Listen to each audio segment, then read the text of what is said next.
The snow starts falling before I realize how bad it's going to get. At first, it's gentle, soft flakes drifting down like they're undecided, the kind of snow you can ignore if you're determined enough. I turn the radio up and keep driving, hands tight on the wheel, telling myself I'll be home in less than an hour. Then the wind changes. It comes hard and sideways, shoving the car as if the road itself is trying to push me off. Visibility drops in seconds. White replaces distance. The world narrows to headlights and instinct. Okay, I mutter, breath fogging the windshield. Okay. The GPS reroutes, then freezes, then goes blank. Of course. I slow down, pulse thudding in my ears. Snow hammers the hood now, loud and relentless. My tires slip just slightly, enough to send a warning straight through my spine. I should turn back, I know that. But there's nothing behind me anymore. Just the same road swallowed whole. The skid happens fast. One moment I'm correcting, the next the car jerks hard to the right. The wheel spins uselessly in my hands as the tires lose their argument with the road. No! The car slides. There's a dull thud, not violent, but final. The nose of the car tips into a snowbank with a sickening crunch. Momentum gone in an instant. Silence rushes in after. I sit there frozen, heart racing so hard it hurts. Snow drifts past the windshield like the storm is continuing without me. Okay, I whisper again. Okay. I try the gas. Nothing. I try reverse. The tires spin, useless, buried deep. I exhale shakily and rest my forehead against the steering wheel. The cold creeps in almost immediately, seeping through the doors, the glass, my gloves. I grab my phone. No service. Of course. I look out the windshield again, forcing my eyes to focus. Through the blur of snow, I spot it. A house. Not close, not far, just there. A dark shape breaking the white. It's the only thing in any direction. Everything else is miles away. My chest tightens. I don't like the idea of it. I don't like needing help. I don't like knocking on a stranger's door in the middle of a storm. But staying here isn't an option. I pull my coat tighter, grab my bag, and step out into the wind. The cold hits immediately, sharp and biting, stealing breath faster than I expect. Snow swirls around my legs as I trudge forward, boots sinking deeper with every step. The house doesn't seem to get any closer. Halfway there, my foot slips. I go down hard. The impact knocks the air out of me, pain flashing up my side. I try to push myself up, but my hands shake, fingers numb already. Just rest for a second, my mind suggests dangerously. I blink. The world tilts. The last thing I see is headlights cresting the drive near the house. Then nothing at all. When I wake up, I'm warm. That's the first thing I notice, and the most alarming. My eyes fly open. I'm lying on a couch near a fireplace, wrapped in a thick blanket I don't recognize. My coat is gone. My boots, too. The room smells like wood smoke and something clean. I suck in a sharp breath and try to sit up. Hey, easy. The voice comes from nearby, calm, low. I freeze. A man stands a few feet away, hands visible, posture careful. He looks normal. Tall, broad shoulders, dark hair dusted with melting snow.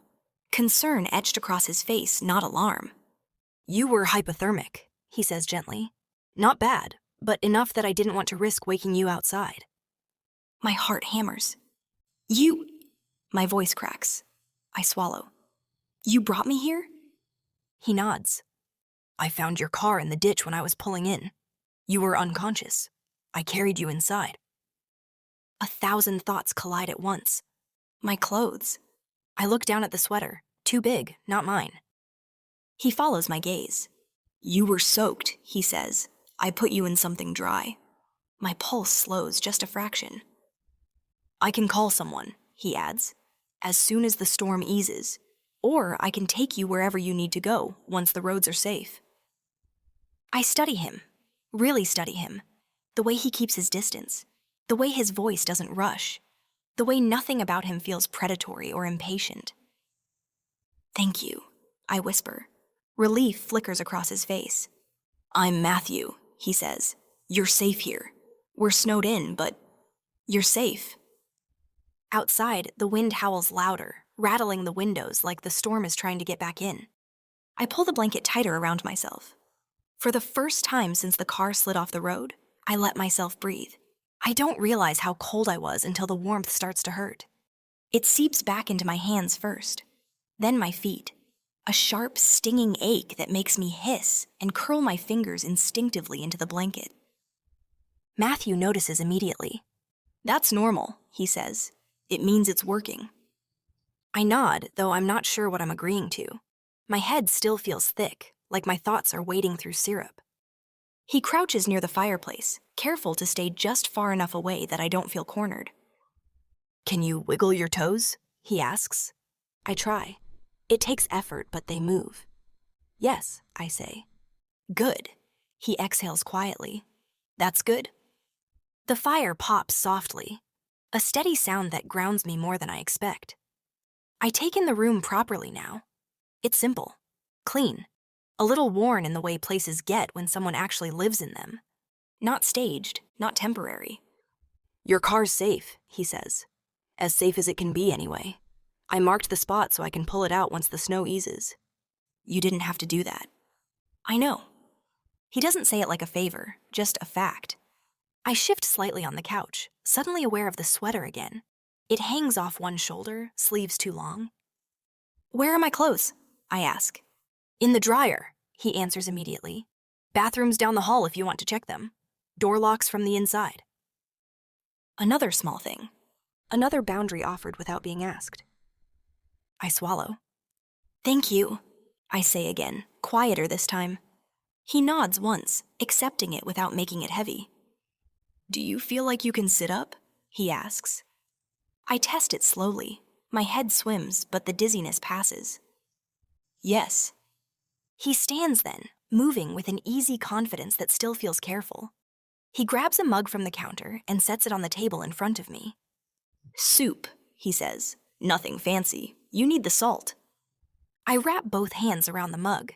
The heat sinks into my palms, grounding me further. "Matthew," I say, testing his name. "You live out here alone?" "Yes." There's no hesitation, no edge. "For long?" "Long enough." Something about that answer makes me curious, but I don't push. Instead, I take a sip of the soup. It's simple, perfect. Outside, the wind howls harder, rattling the windows like it's angry I'm not out there anymore. "I was trying to get home," I say, mostly to myself. "Where's home?" he asks. I hesitate, not because the answer is complicated, because it's heavier than I expected. "South," I say finally. "Too far for this weather." He nods. "Storm warning said it'd get bad fast." I thought I could beat it. A corner of his mouth lifts. "Most people do." I snort softly before I can stop myself. The sound surprises both of us. He glances at me, something warmer in his eyes now. "You're doing better than you think," he says. "You didn't panic." I consider that. The skid, the cold, the way my body gave up before my mind did. "I think I did," I admit, just quietly. He smiles at that, not amused, understanding. The fire crackles again. I notice how close the couch is to the hearth, how intentionally he must have placed me here. Warmest spot in the room. "You can take the bedroom," he says after a moment. "I'll take the chair by the fire." "That doesn't seem fair," I say. He shrugs. "I'm used to it." Something about that twists in my chest. The lights flicker once, then go out completely. The firelight becomes the only glow in the room. Matthew glances toward the ceiling, then back at me. "Power might be out for a while." "That's not ideal." He reaches for a candle and lights it smoothly, then another. The room softens again, shadows stretching gently instead of sharply. "It's safe," he says. "Just inconvenient." I nod, watching the way the firelight moves across his face. He looks different like this, less solid, more human. "I don't want to be alone in the bedroom," I say suddenly. The words surprise me as much as they do him. He doesn't react right away, just studies my face, measuring something. "Okay," he says finally. "Then you won't be." He doesn't move closer, doesn't take the chair. He sits on the other end of the couch, far enough that I can breathe, close enough that the space doesn't feel empty. Outside, the storm rages on. Inside, the fire keeps burning. And for the first time since the snow started falling, I don't feel like I'm surviving something. I feel like I'm being held together. The fire doesn't die all at once. It fades. The crackle softens. The heat pulls back slowly, like it's reconsidering whether it belongs here at all.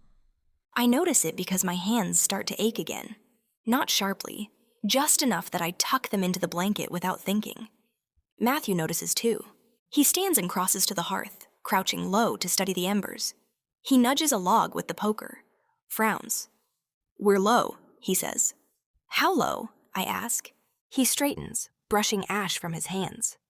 "Enough that we can make it through the night, maybe tomorrow morning." "And then?" "And then I'll have to get more." The wind howls outside on cue, rattling the windows hard enough that I flinch. "No," I say immediately. He looks at me, not surprised, just attentive. "The storm's not letting up," I add, realizing my voice is tighter than I meant it to be. "You said the roads were bad." "They are." "So don't go." "I won't," he says calmly. "Not yet." That helps. A little. But an hour later, the cold creeps back in again. The fire is a shadow of what it was. The room feels larger, less contained. The storm sounds closer now, louder, angrier, like it's pressing its face against the glass. Matthew stands again, already reaching for his coat. "I need to get more wood," he says. "There's a stack around the back, but it's buried. I'll be quick." I sit up straighter. "Matthew, I'll be fine." "You don't know that." He pauses, one hand on the sleeve of his jacket. "I've done this before," he says gently. "I won't go far." The word alone lodges in my chest. Not because I'm afraid of him leaving, because I'm afraid of what happens if he doesn't come back. "I don't want to be here by myself," I admit. It's quiet after that. He studies my face. Not like he's measuring bravery, but like he's deciding how much truth I need. "I won't be long," he says. "I promise." I nod, even though the promise doesn't help as much as I want it to. He pulls on his boots, wraps a scarf around his neck, and grabs the flashlight by the door. Before he opens it, he turns back. "If the fire gets too low," he says, "there's a blanket in the hall closet. Thick one. Use it." "Okay." "And don't open the door for anyone," he adds. "Even if you hear knocking." That sends a shiver straight down my spine. "Matthew." "I'll be back," he repeats, firmer this time. The door opens. The storm rushes in like it's been waiting. Snow blows sideways, swallowing him in seconds. I watch from the window as his shape disappears into white, the beam of the flashlight bobbing once, twice, and then vanishing entirely. The door shuts. The house feels too quiet. Minutes pass, then more. The fire sinks lower, embers glowing faintly red. I wrap the blanket tighter around myself, eyes fixed on the window, willing the dark to give him back. He said he wouldn't be long. I count breaths. Then heartbeats. 5 minutes, 10. My stomach twists. What if he slipped? What if the wind knocked him down? What if... I push myself up, moving on instinct. I grab my coat from the chair, my hands shaking as I shove my arms into the sleeves. I pull on my boots, fumbling with the laces. I can't just sit here. I reach for the door. It opens from the other side. Cold air rushes in. And then Matthew stumbles inside, snow-caked and breathless, hauling an armful of firewood against his chest. "You're up," he says, surprised. I stare at him. Relief hits so hard my knees nearly give out. "You were gone longer than you said," I manage. He sets the wood down carefully, brushing snow from his shoulders. "The drift was worse than I thought. I had to go around." I glance down, at my coat, my boots, my hand still gripping the doorframe. His eyes follow. Understanding dawns slowly across his face. "You were going to come after me," he says. I swallow. I didn't know what else to do. Something shifts in his expression. Not pride, not satisfaction. Concern. "Next time," he says quietly, "you don't." I didn't want to be alone, I admit. He steps closer, just enough that I can feel the warmth radiating off him again. "You weren't," he says. "I was coming back." I nod, even though I didn't know that for sure. He starts rebuilding the fire, the room warming almost immediately. The flames catch, rising stronger than before. When he's done, he sits back down on the couch. Closer this time. Not touching, but close enough that the space between us feels intentional. Outside, the storm keeps raging. Inside, the fire burns steady again, and I realize something quietly terrifying. I wasn't afraid of the cold. I was afraid of what the house felt like without him in it. Morning comes slowly. Not with sunlight. There's still too much snow pressing against the windows for that. But with warmth. The steady crackle of the fire. The smell of coffee drifting through the room. I wake curled on one end of the couch, a blanket tucked around me. For half a second, panic flares. Then I remember. The storm. The house. Matthew. He's already awake. I hear him before I see him, moving quietly in the kitchen, careful the way people are when they don't want to disturb someone they're sharing space with. I sit up slowly. My body still aches, but the sharp cold is gone, replaced with something steadier. "Morning," he says when he notices me. His voice is normal, easy, like this isn't strange at all. "Morning," I answer. "The radio says the roads are still closed," he adds. "No plows until later tonight, maybe tomorrow." I nod. Another day. Instead of dread, I feel settled. He pours coffee into a mug and brings it over. Doesn't hover. Just sets it within reach. "You hungry?" "Yes," I say immediately, then laugh softly. "Very." "Good." He turns back toward the stove. "Then you're helping." I blink. "I am?" "Only if you want to." I swing my legs off the couch. "I can manage that." He watches me cross the room, attentive without being overbearing. The kitchen is small, functional. Everything has its place. "I'm terrible at this," I warn. He glances at me. "At breakfast?" "At anything that involves fire," I say. A corner of his mouth lifts. "You picked the wrong cabin." He hands me a pan. Eggs, simple. I crack the first one badly. Shell everywhere. I grimace. "Told you." "Here," he says. He steps closer, not crowding, just enough that I'm aware of him. He takes my wrist gently, adjusts my angle. Like this. His hand stays there, guiding mine as I crack the next egg cleanly. Then another. My breath catches, surprised by how natural it feels. Not intimate exactly, just close, intentional. "You don't have to," I start. "I know," he says quietly. "I don't mind." He lets go, stepping back, giving me space again. Something in my chest shifts. The eggs sizzle. Coffee steams between us. "This is usually when I'd be watching my favorite show," I say casually. Winter mornings, blanket, coffee, predictable plot. He arches a brow. "Let me guess, small town, big secret." I laugh. "Don't ruin it." "So you're missing it?" "Maybe," I admit. "A little." He leans against the counter. "I'll take that over panicking in a snowbank." "Fair," I say. Then glance at him. "What about you? Missing anything?" He thinks about it. Quiet. I smile. "You live alone in the mountains." "Yes," he says. "But this is different." The eggs finish cooking. We eat standing at the counter, close enough that our elbows bump now and then. Neither of us apologizes. Outside, the storm continues its slow retreat. Inside, the house feels lived in. Later, when the fire needs tending, he shows me how to adjust the logs. "Not too close," he says, placing his hand over mine again. "You want airflow." I nod, focused. His hand is warm, steady. "Like this?" "Exactly." When he lets go, I miss it more than I expect to. Night falls early again. When he gestures toward the bedroom, offering it to me without ceremony, I shake my head. "I don't want to be alone tonight," I say. It isn't fear, it isn't longing, it's honesty. He studies me for a moment, then nods. "Okay." We settle back on the couch, closer than before. Not touching. Not touching. The fire burns steady. And somewhere between learning how to cook eggs and laughing about a show I'm not watching, I realize something quietly important. I'm not here because I have nowhere else to go. I'm here because I want to be. Night comes early again. The storm hasn't ended, but it's changed. Quieter now, like it's settling in for the long haul. Snow drifts past the windows in slow sheets, piling higher than before, reshaping the world outside into something unrecognizable. Inside, the fire burns low but steady. Matthew adds another log and watches it catch, crouched close to the hearth. He doesn't rush.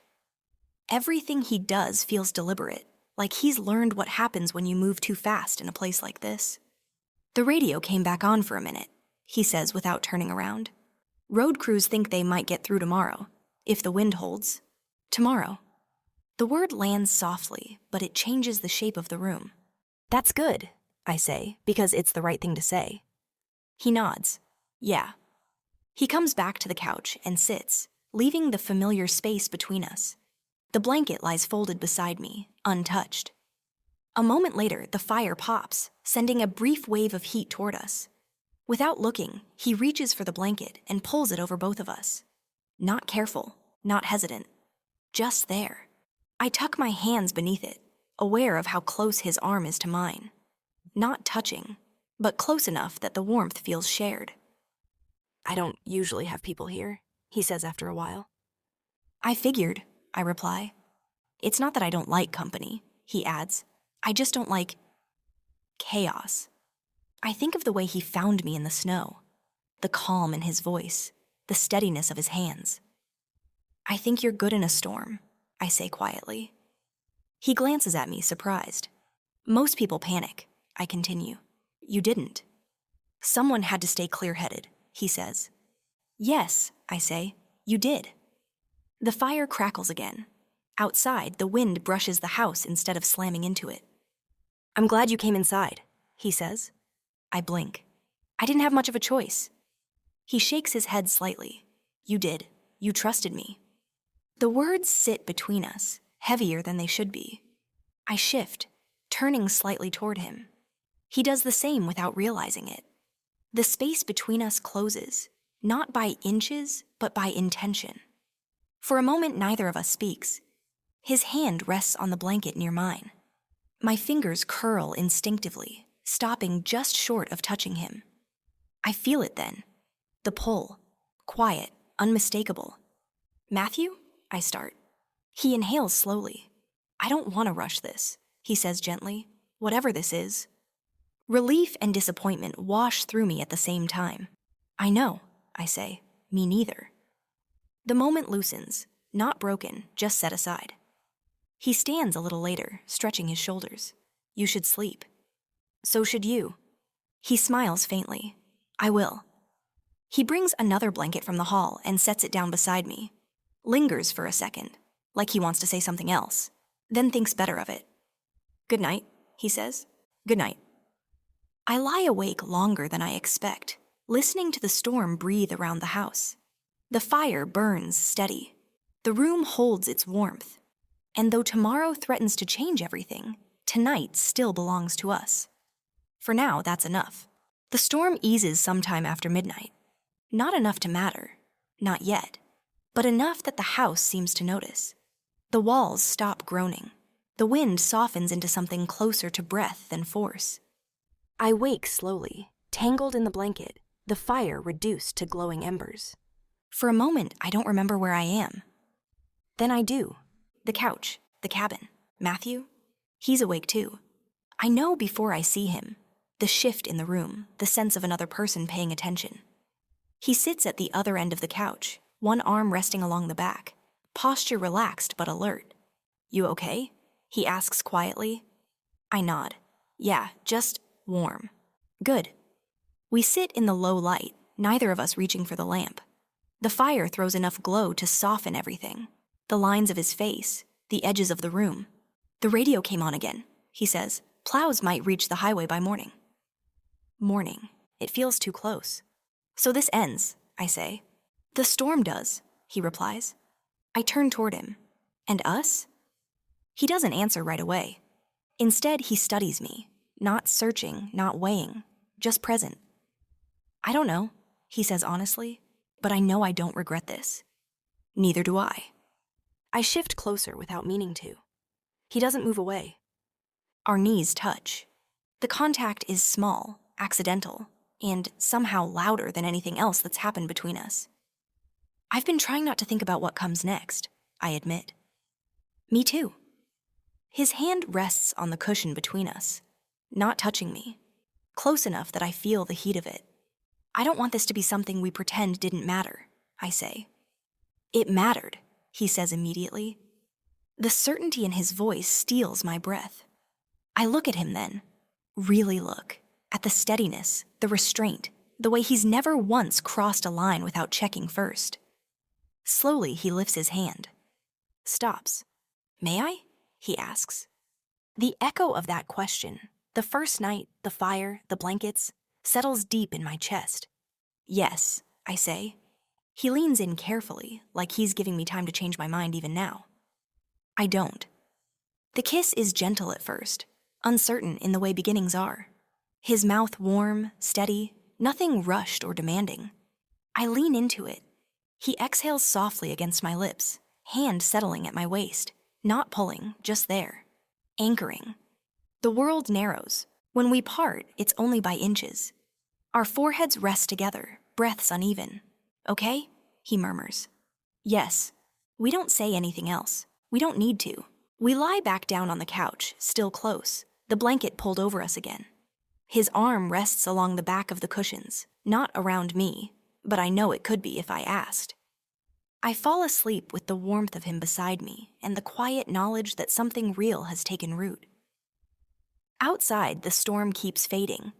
Inside, nothing feels temporary anymore. Morning comes with sound.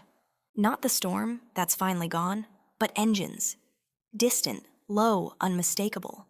I wake to the rumble of plow trucks somewhere beyond the trees. For a moment, I don't move. I lie there on the couch, staring at the ceiling, listening as the world slowly puts itself back together. The fire is out now, cold ash where warmth lived all night. Matthew is already up. He stands at the window, coffee in hand, watching the road like he's been expecting this, like part of him has been waiting for permission to let go. They're clearing the main highway, he says without turning around. Secondary roads should open soon. Oh, I say. The word feels thin.